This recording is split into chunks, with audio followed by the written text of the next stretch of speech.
केसारी लाल पर हुआ जानलेवा हमला। क्या है इस खबर की सच्चाई, जानेंगे इसी वीडियो में। उससे पहले आप केसारी लाल के सच्चे वाले फैन हैं तो चैनल को लें सब्सक्राइब और वीडियो कर दें लाइक।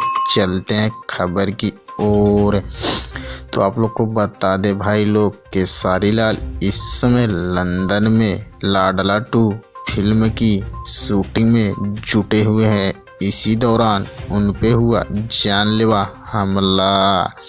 तो आप लोग को बता दे, केसारी लाल गए थे मार्केट अपने परिवार लोग के साथ और मार्केट में खरीद रहे थे सामान। उसी दौरान वहाँ के जो लोकल चोर थे उन पे कर दिए छिनैती और उनकी पत्नी की चैन छीन के भागने लगे। तो केसारी लाल भिड़ गए उन चोरों से।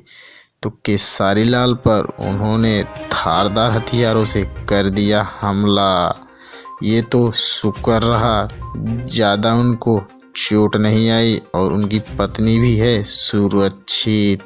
वहीं पे सुनने में आ रहा है कि उनके बच्चे भी थे उनके साथ।